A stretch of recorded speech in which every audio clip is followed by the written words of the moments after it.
ओम श्रीमद्वाल्मीकि रामायण अंतर्गत बालकांडे दशम एकादश सर्ग कथामहं करिष्ये। सुमन्त्रश्चोदितो राज्ञा प्रोवाचेदं वचस्तदा यथर्यशृङ्गस्त्वानीतो तेनोपायेन मन्त्रिभिः तन्मे निगदितं सर्वं शृणु मे मन्त्रिभिः सह रोमपादुवाचेदं सहामात्यः पुरोहितः उपायो निरपायो यमस्माभिरविचिन्तितः।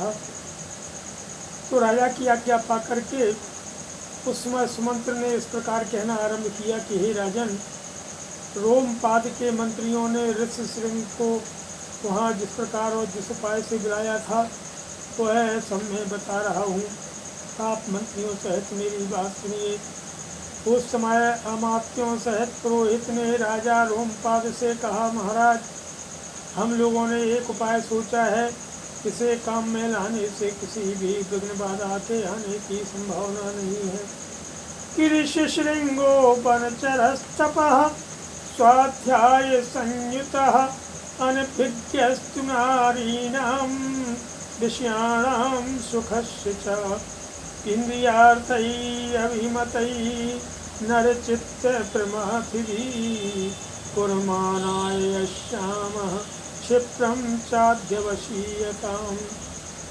ऋषि श्रृंग मुनि सदा वन में ही रहकर तपस्या और स्वाध्याय में लगे रहते हैं। वे स्त्रियों को पहचानते तक नहीं हैं और विषयों के सुख से भी सर्वथा अनभिज्ञ हैं।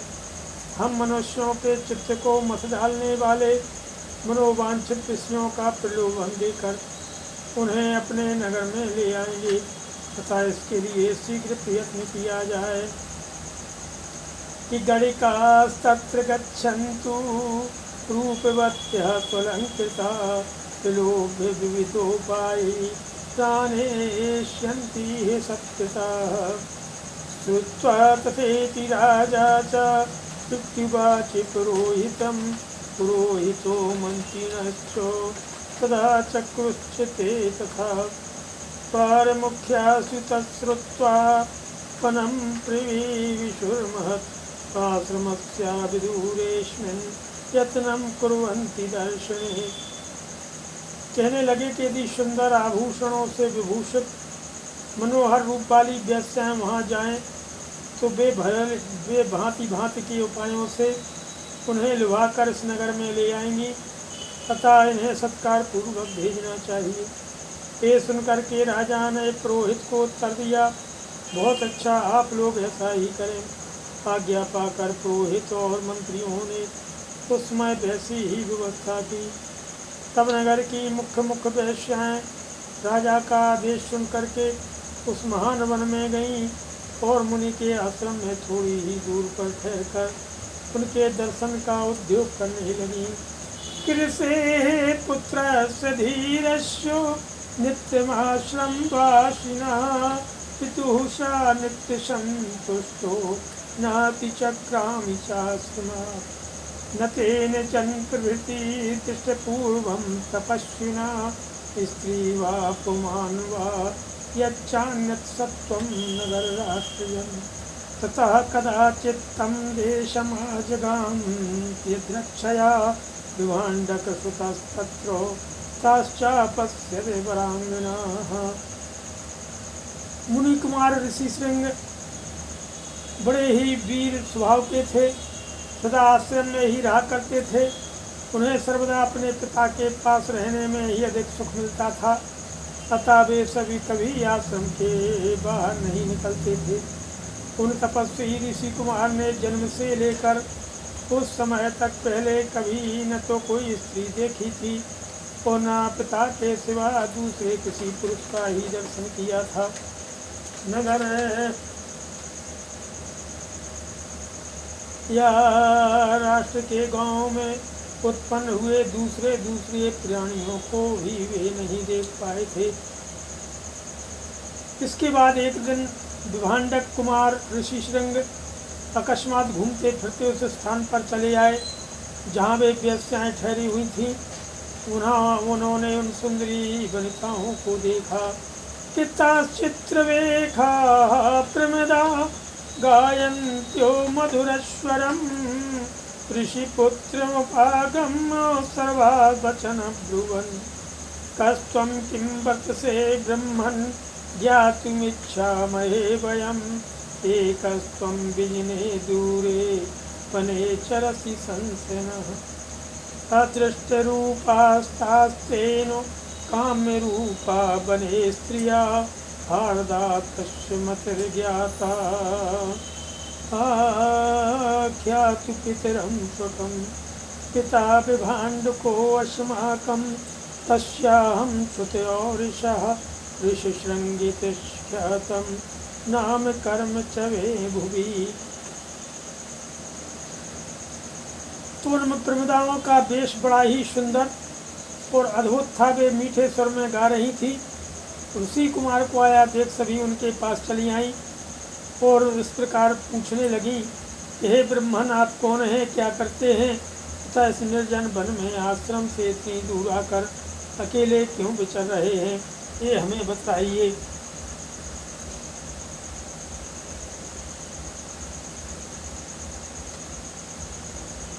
हम लोग इस बात को जानना चाहती हैं। तो ऋषि श्रृंग ने वन में कभी स्त्रियों का रूप नहीं देखा था और वे स्त्रियां तो अत्यंत कमनीय रूप से सुशोभित थी तथा उन्हें देखकर उनके मन में स्नेह उत्पन्न हो गया। इसलिए उन्होंने उनसे अपने पिता का परिचय देने का विचार किया। वे बोले, मेरे पिता का नाम विभाण्डक मुनि है, मैं उनका औरस पुत्र हूँ।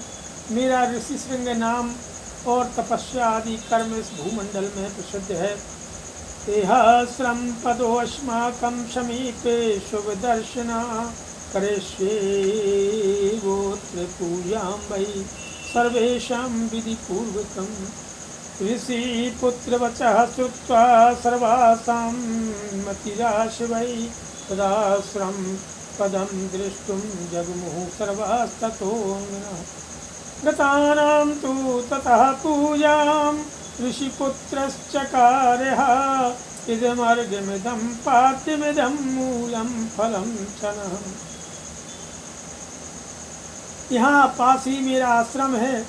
आप लोग देखने में परम सुंदर हैं।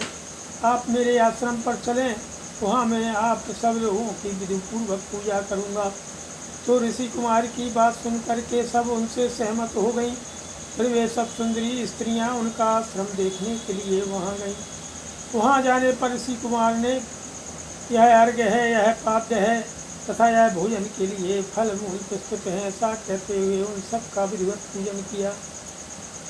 कि प्रतिगृहीतु तां पूजां सर्वायो सुसमुत्सुकाः ऋषेभीताश्च शीघ्रं तु गमनाय मतिं दधु।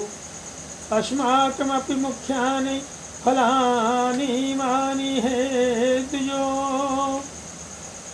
गृहाण विप्रभद्रं ते भक्ष्यस्व चमाचिरं। ततस्तास्तं समालिङ्ग्य सर्वाहर्षसमन्वितः मोदिकान् प्रददुस्तस्मै भक्ष्यांसि विविधान् शुभान्। ऋषि की पूजा स्वीकार करके वे सभी वहाँ से चली जाने को उत्सुक हुई। उन्हें विभाण्डक मुनि का भय लग रहा था, इसलिए उन्होंने शीघ्र ही वहाँ से चली जाने का विचार किया। वे बोली, हे ब्रह्मन, हमारे पास भी ये उत्तम उत्तम फल हैं। हे विप्रवर, इन्हें ग्रहण कीजिए, आपका कल्याण हो। इन फलों को शीघ्र ही खा लीजिए, विलम्ब न कीजिए। ऐसा कहकर उन सबने हर्ष में भरकर ऋषि का आलिंगन किया। उन्हें खाने योग्य भांति भांति के उत्तम पदार्थ का बहुत सी मिठाइयाँ दी। चित्तानि चास्वाद्य तेजस्वी फलानि तेष्मे मन्यते अनास्वादित पूर्वाणि वने नित्य निवासिनाम्। अपृच्छय च तदा विप्रं वृतचर्यां निवेद्य च गच्छन्ति शाश्माप देशात्ता भीतास्तस्य पितुः स्त्रिया। उनका रसास्वादन करके उन तेजस्वी ऋषि ने समझा कि ये भी फल ही हैं, क्योंकि उस दिन पहले उन्होंने कभी ऐसे पदार्थ नहीं खाए थे। भला सदा वन में रहने वालों के लिए वैसी वस्तुओं के स्वाद लेने का अवसर ही कहाँ है। इसके बाद उनके पिता विभांडक मुनि के डर से डरी हुई वे स्त्रियां व्रत और अनुष्ठान की बात बता करके उन ब्राह्मण कुमार से पूछकर उसी बहाने वहां से चली गईं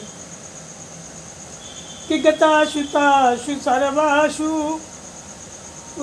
काश्यपस्यात्मजो तुजः अस्वस्थ हृदयश्चासी दुःखाच्च परिवर्तते ततो परे दुस्तं देशमाजगां शबीरवान् विभाण्डकसुतः श्रीमान् मनसा चिन्तयन् मुहुः मनोज्ञायत्र ता दृष्टा वारमुख्या स्वलङ्कृता दृष्ट्यौ च ततो विप्र मायान्तं हृष्टमानुषः उपसृत्य ततः सर्वांस्तास्तमुचुरिदं वचः एह्यास्तं पदं सौम्य अस्माकमिति चाब्रुवन्। उन सबके चले जाने पर काश्यप कुमार ब्राह्मण ऋषि श्रृंग मन ही मल व्याकुल उठे और बड़े दुख से इधर उधर टहलने लगे। इसके बाद दूसरे दिन फिर उन मन से उन्हीं का बारंबार चिंतन करते हुए शक्तिशाली विभांडक कुमार श्रीमान ऋषि श्रृंग उसी स्थान पर गए जहाँ पहले दिन उन्होंने वस्त्र और आभूषणों से सजी हुई उन मनोहर रूप वाली वेश्याओं को देखा था। तो ब्राह्मण ऋषि श्रृंग को आते देख तुरंत ही उन वेश्याओं का हृदय प्रसन्नता से खिल उठा। वे सबकी सब उनके पास जाकर के उनसे इस प्रकार कहने लगी कि हे स्वम आओ, आज हमारे आश्रम पर चलो। कि चित्राणि अत्र बहूनि शिरमूलानि च फलानि च तत्रापेक विशेषेण विधिर्हि भविता भुवम्।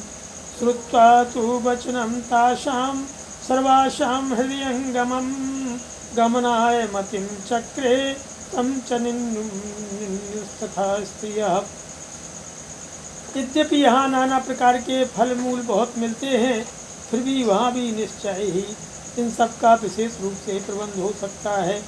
उन सब के मनोहर वचन सुन करके ऋषि श्रृंग उनके साथ जाने को तैयार हो गए और वे स्त्रियाँ उन्हें अंग देश में ले गईं।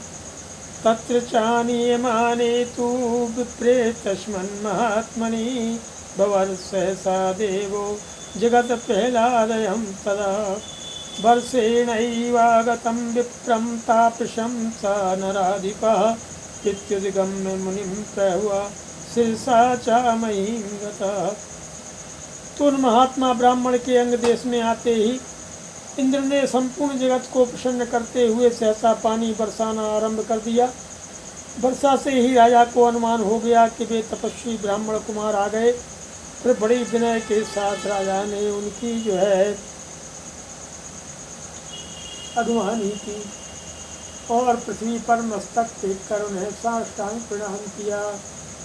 अर्घ्यं च प्रतिदौ तस्मै न्यायतः सुसमाहितः बप्रे प्रसादं विप्रेन्द्रान्मा विप्रं मन्युराभिषेक। अन्तःपुरं प्रवेश्यास्मै कन्यां दत्त्वा यथाविधि शान्तां शान्तेन मनसा राजा संवाकृशः।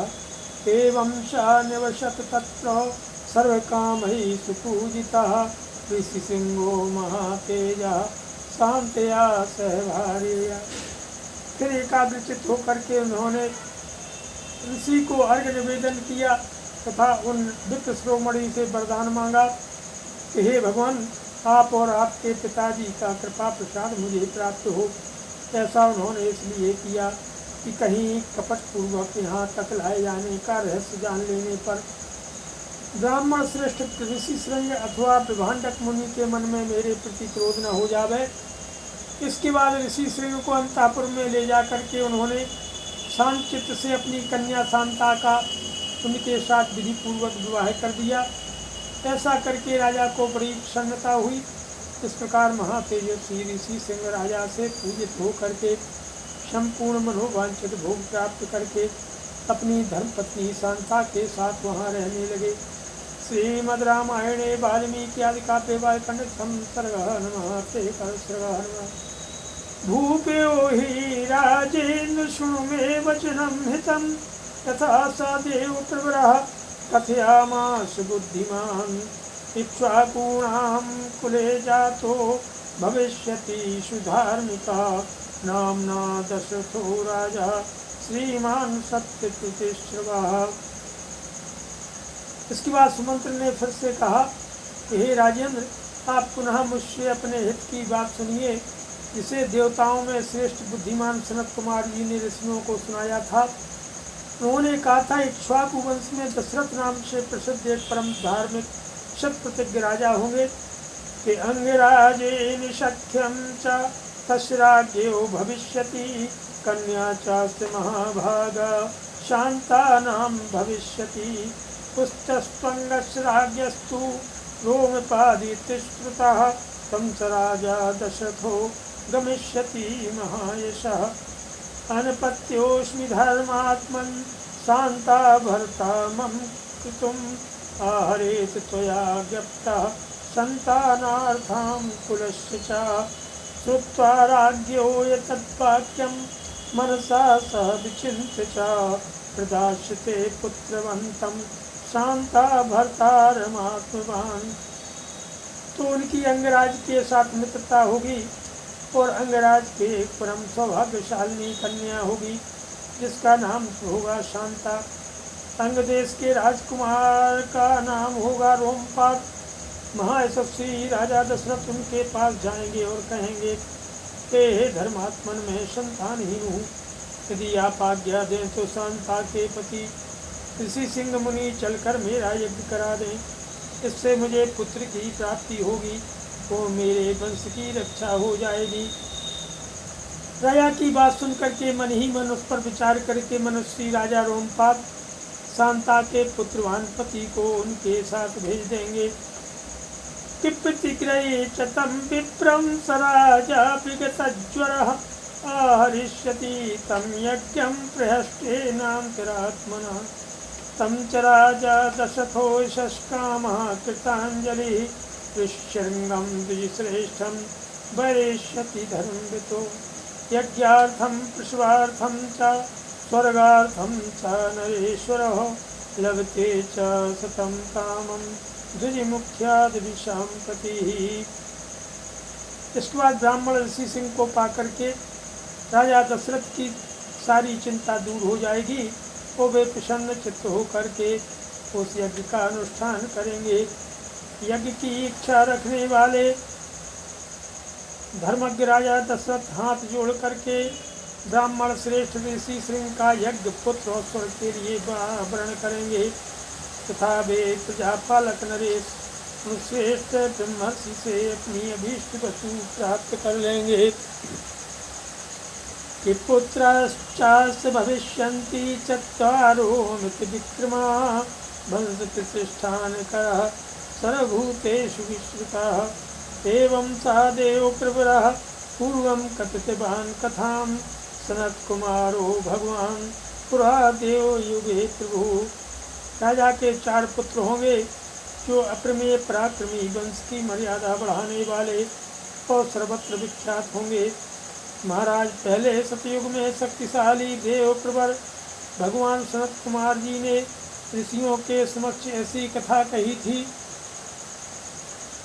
सत्वं पुरुषार्दूल समान है सुशक्तितम स्वमेव महाराजो गत्वा स बलवाहिनः सुमन्त्रस्वचः श्रुत्वा हृष्टो दशरथो भवतो अनुमान वसिष्ठं च श्रुतवाक्यं निशाम्य च शान्तः पुरः सहमाप्त्यः प्रियौ यत्र शत्रुजः वनानि सरितश्चैवो व्यतिक्रम्य शनैः शनैः अविचक्राम तं देशं यत्र वै मुनिपुङ्गवो।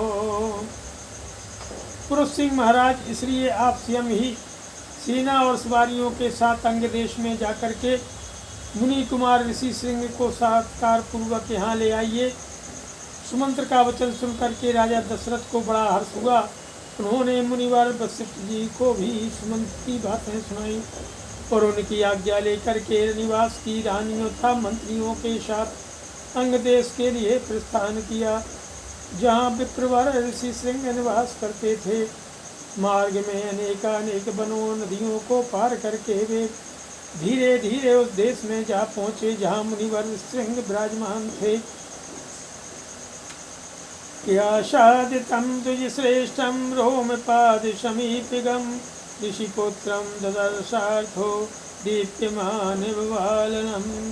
ततो राजा यथा योग्यं पूजां चक्रे विशेषतः सखित्वादितस्य वैराग्यः प्रेष्ठेनान्तरात्मना रोमपादेन चाख्यातं ऋषिपुत्राय धीमते शक्यं सम्बन्धिकं चयु सदा तं प्रत्यपूजयतो। एवं सुसत्कृतकृतस्तेन सहोखित्वा नरसभो सप्तार्षदिवसान् राजा राजानमिदमब्रवीत्। शान्ता तौ सुता राजन् सह भर्ता विशाम्पते मदीयं नगरं यातु कार्यं हि महदुद्यतम्। वहाँ पहुँचने पर उन्हें द्विजश्रेष्ठ ऋषि श्रृंग रोमपाद के पास ही बैठे दिखाई दिए। वे ऋषि कुमार प्रज्वलित अग्नि के समान तेजस्वी जान पड़ते थे। इसके बाद राजा रोमपाद ने मित्रता के नाते अत्यंत प्रसन्न हृदय से महाराज दशरथ का शास्त्रोक्त विधि के अनुसार विशेष रूप से पूजन किया और बुद्धिमान ऋषि कुमार ऋषि श्रृंग को राजा दशरथ के साथ अपनी मित्रता की बात बताई। उस पर उन्होंने भी राजा का सम्मान किया। इस प्रकार भली भांति आदर सत्कार पा करके नरश्रेष्ठ राजा दशरथ रोमपाद के साथ वहाँ 7-8 दिनों तक रहे।